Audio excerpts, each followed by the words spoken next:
सदगुरु के दरबार में, सदगुरु के दरबार में कमी कहूँ किनारे बंधा मोई पावे नहीं, चूक चाकरी। जय हो मां। देखिए, सदगुरु के दरबार में किसी बात की कमी नहीं है। कमी है तो केवल लेने की है। और कितने भाई बहन भौतिकता में धन मांगते रहते हैं कि गुरुजी कुछ झट वट बता रहे कि ना, गुरुजी कछु बताए दे कुछ नाती जन्मे के नाती, गुरुजी बताए दो कुछ फलानो काम बनाने के लिए 52 बीघा जमीन ना हो जाएगी कि नहीं हो जाएगी। बंधुओं, ये धन नहीं है। गुरु तो वास्तव में आत्म रूपी धन, उस धन के लिए इशारा करते हैं, क्योंकि कहा गया है गोधन, गजधन और बाजधन और रतन धन खान, जब आवे संतोष धन सब धन धूल समान।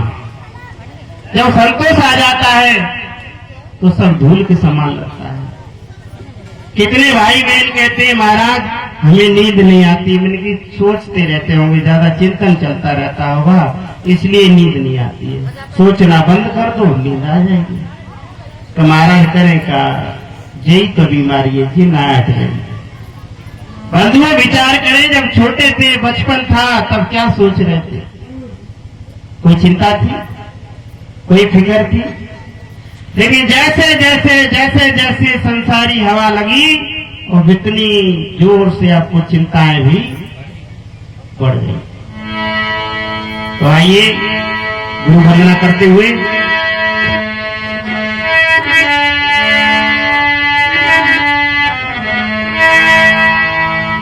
गुरुदेव मेरी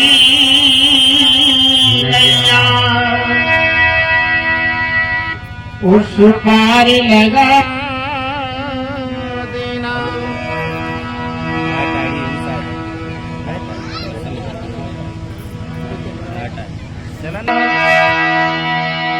उस पार लगा देना।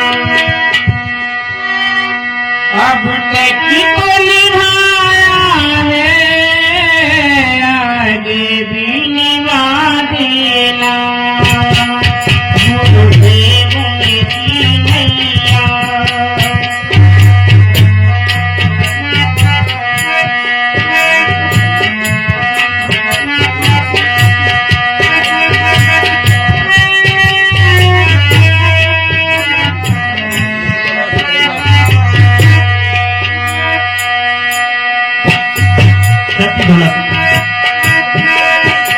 गुरुदेव मेरी नैया उस पार लगा दिया।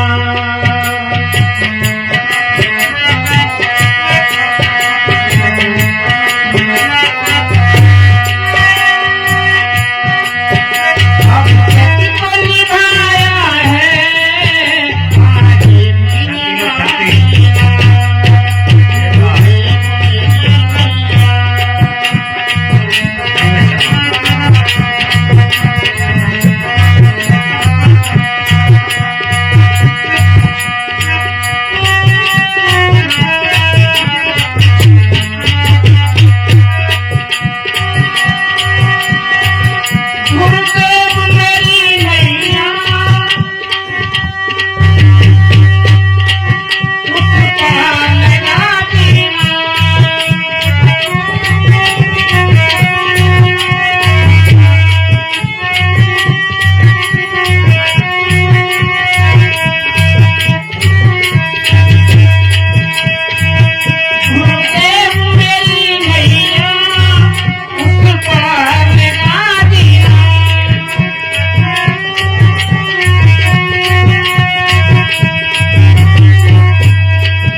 निभाया है,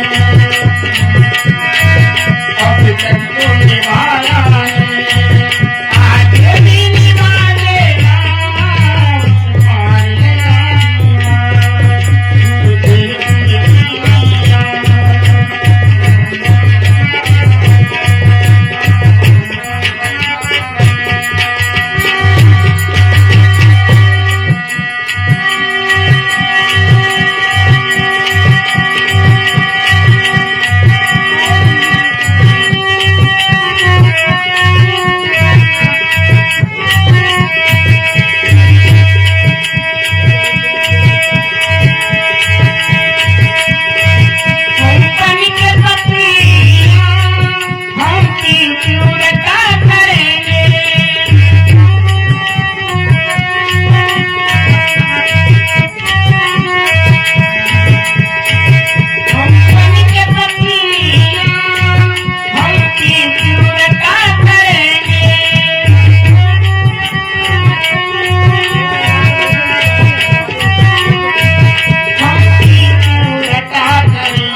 सामने रखी है। हाँ जी बोलो।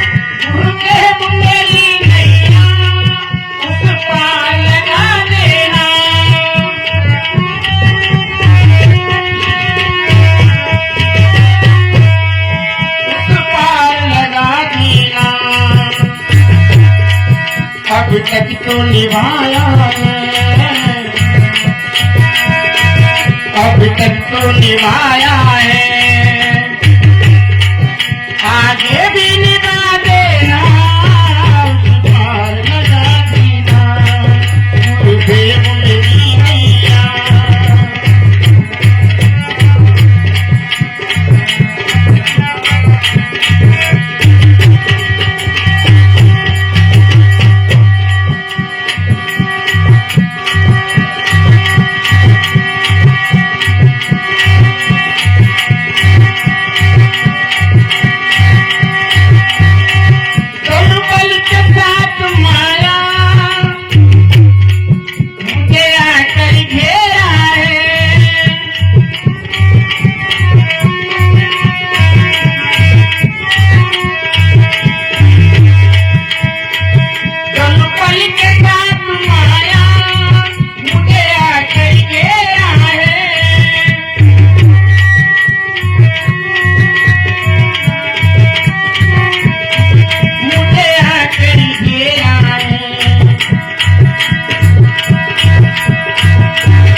आकर के बचा लेना, पार लगा देना, मुझे मेरी मैया, पार लगा देना।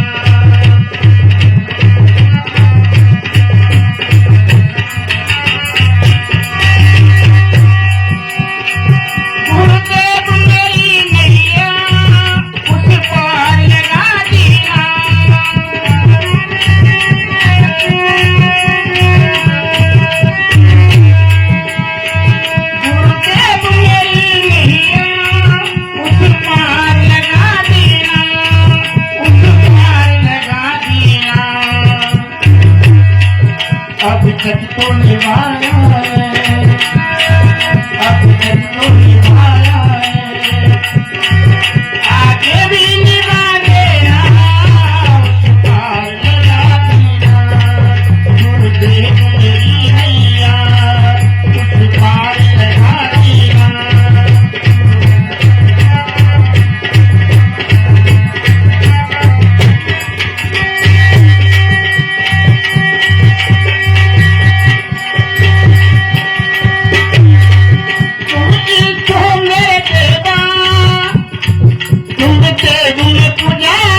चरणों में जगह पर, चरणों में जगह पर मुझे अपने बना लेना, उतार लगा देना, गुरुदेव मेरी नैया उस पार लगा देना।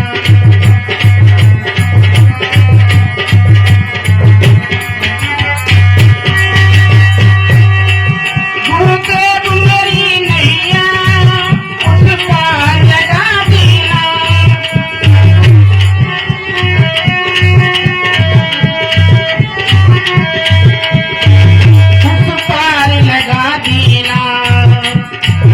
अभी तक तो निभाया है, अभी तक तो निभाया है, आगे भी निभा देना, पार लगा देना, गुरुदेव मेरी नैया।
बंधुओं,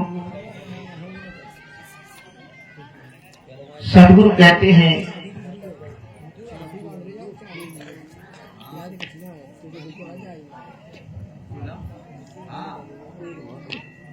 गुरु भक्ति कर देते हैं सकल पाप का नाश, जैसे जिंदगी आपकी पड़ी पुरानी घास। ये साखी का बहुत ही सुंदर सदगुरु ने भावार्थ दर्शाया है। अगर ये साखी हमारे गले उतर जाए तो फर्क क्या है कि हम सत्संग अंदर नहीं जाने देते। यदि सत्संग अंदर चला जाए तो मैं दावे के साथ कहता हूं कि पूरा घर आंगन बदल जाएगा। लेकिन हमारे भाई बहन क्या करते हैं कि आगे आगे पाठ और पीछे से एक जगह सत्संग हो रहा था, बड़ी भीड़ जुड़ी हुई थी, और ये तो खैर एक छोटा ही सा मंच है,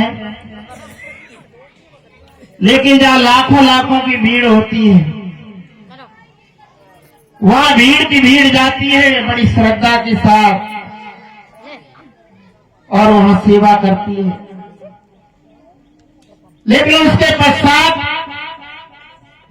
उस भीड़ में भी वो कुछ ले नहीं पाते। बंधु, एक माता जी सत्संग सुनने के लिए गई, सत्संग सुनने लिए। उनके पति देव किसान थे, खेती का काम करते थे। उन्होंने अपने पति से कहा सुबह ही कि देखो जी आज सत्संग होने जा रहा है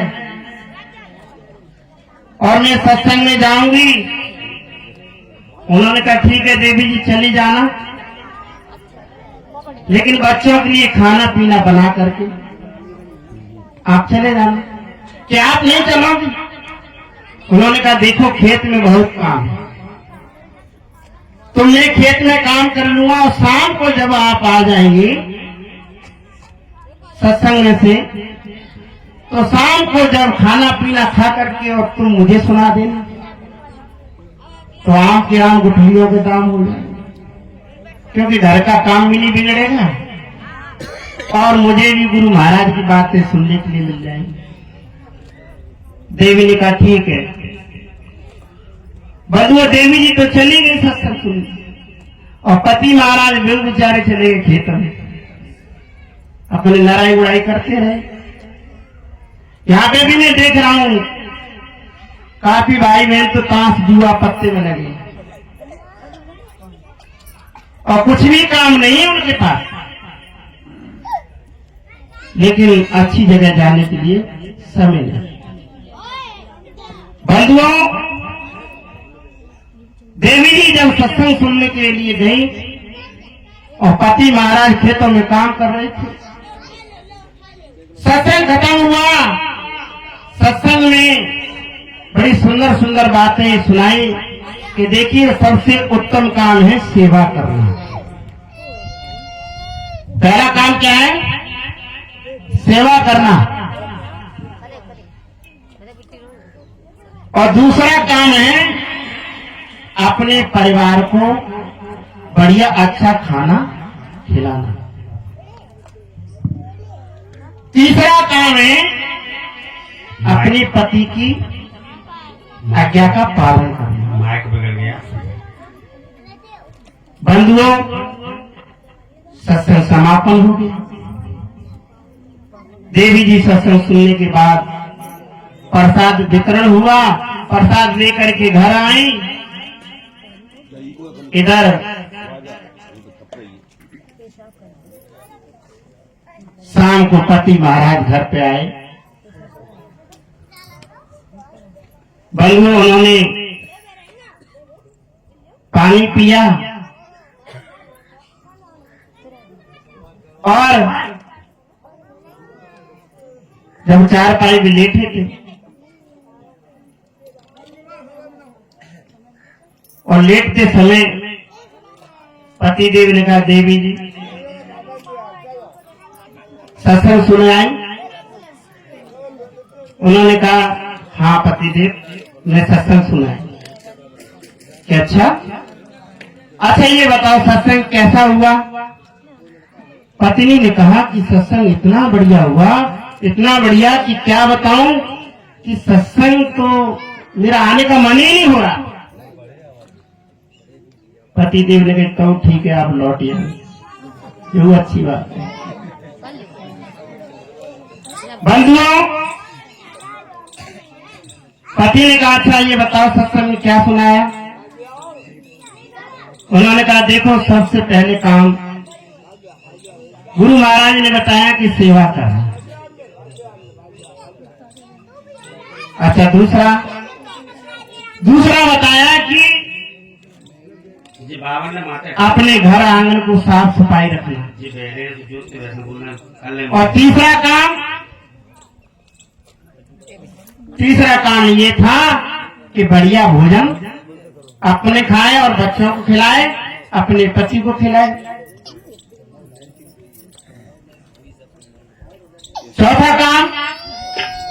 चौथा ये कहा कि समय मिलने पर अपने पति की सेवा करना। सोए पति महाराज ने लंबे पैर पसारते बोले, आज उन्हें गुड़ दावे थे, सवेरे तो फड़पा चला रहे खेतों में, अब घुटने में दर्द है रहा। देखो तवाई तो तुम्हारे बैठा तो ना, अब हमें देखा तो परियां दुखने लगी। पति ने कहा, भाई तुम तो सत्संग सुन के आई, अभी तो बताए रहे गुरु जी ने बड़ा पाठ पढ़ाओ, तो माँ पढ़ाओ ना थोड़ा पढ़ाओ। बंधुओं, यही सब करा धरा पानी हो जाता है। ऐसा सत्संग नहीं सुनना चाहिए। 100 बातें बताई जाए तो एक बात जरूर हृदय में चली जाए, और एक बात ही आपके जीवन में परिवर्तन कर दी। एक रानी का हार चोरी हो गया और किसी भैया ने चुरा लिया और खेत में छिप करके बैठ गया। जब राजा साहब को पता चली कि रानी साहब का हार चोरी हो गया, सिपाहियों को आदेश दिया कि जाओ ढूंढो चोर को। चोर को ढूंढने लगे, लेकिन चोर बड़ा सच्चा था, अच्छे गुरु का चेला था। उसने ये कह दिया कि गुरुजी सब काम की कहिए पर चोरी की मदद मत करना। गुरु ने कहा कि ठीक है चोरी तू करना जरूर, लेकिन मेरी एक बात मानेगा। उन्होंने कहा बोलो। कौन सी बात? कि झूठ नहीं बोलेगा। और ये उसने दृढ़ संकल्प ले लिया अंदर में कि चोरी तो जरूर करूंगा पर झूठ नहीं बोलूंगा। बंधुओं, सिपाही आवाज लगा रहे घोड़ों पे कि भैया रानी साहब का हार चोरी हो गया, हार चोरी गया। उसके कानों में आवाज गई खेत में, ईख के खेत में छुपो बैठो, गन्ना खेत में। और एकदम हाथ ऊंचा उठा करके बोला भैया चोर यहाँ बैठा है, यहाँ। दरोगा सिपाही चौंके, उन्होंने कहा कि भैया जी तो बड़ा चोर अच्छा है। ये कैसा चोर, ऐसी डर भी नहीं कि हाँ तुमने चोरी की है? कहा मैंने चोरी की है। भैया आ जाओ आ जाओ आ जाओ। कि भैया तुम्हें बाहर आ जाओ, इसकी खेतों हम नाम अंदर आ गए। तो सिपाहियों डर पते के कोई कट्टा अट्टा न चलाए। बंधुओं बाहर आ गया और बाहर आकर के दरोगा जी ने कहा हाँ क्या चोरी की? कि ये हार चुराया है। जेब में से निकाल करके हार दिखा दिया चमकता हुआ। जैसे ही हार देखा, दरोगा ने कहा चोर तो हमने बहुत देखे पर ऐसा दमदार नहीं देखा। अच्छा चलो आपको राजा साहब के पास ले चलते हैं। चलिए ले गए। राजा साहब ने पूछा कि आपने चोरी की? हाँ बिल्कुल की हजूर। कि चोरी क्यों करते हो? कि ये तो मेरा काम है। अगर आपको चोरी ना करनी पड़े तो और ही अच्छी बात है कि आज से मैं आपको अपना मंत्री बनाता हूं। राजा ने सोचा कि ये भी बढ़िया आदमी कि चोरी तो जरूर करूंगा पर झूठ नहीं बोलूंगा, क्योंकि ये वचन मेरे गुरु ने ले लिया है कि गुरु जी झूठ नहीं बोलते। तो राजा ने भी विचार कर लिया कि जो झूठ नहीं बोलेगा तो ऐसा मंत्री तो बहुत ही अच्छा है, तो इसे पद दे देना चाहिए। तो बंधुओं देखिए चोर को कहा मंत्री का पद मिल गया एक गुरु के वचन से। तो मेरा आप सबसे निवेदन है, कभी पत्नी पति से चोरी ना करे और कभी माँ बेटे से चोरी ना करे और कभी कभी पति भी पत्नी से चोरी ना करे। पर आज तो बहुत गड्ढा है मालूम है ना। तो बंधुओं मेरे लिए थोड़ा ही संकेत हुआ और फिर समय मिलेगा तो फिर दूंगा समय। तो इन्हीं बातों में गुरु भक्ति कर देते हैं सकल पाप का नाश, जैसे चिलगी आपकी बड़ी पुरानी घास। इस साकी से मैंने थोड़ा अपना गंतव्य रखा, विचार रखे। पुराने से पुराने संस्कार अगर सदगुरु की अच्छी सीख शिक्षा ज्ञान मिल जाए तो बंधुओं पुराने से पुराने संस्कार आपके ध्वंस हो सकते। इन्हीं शब्दों के बीच, इन्हीं वाणियों के बीच मैं अपनी वाणी को विराम देता हूँ। बहुत बहुत धन्यवाद।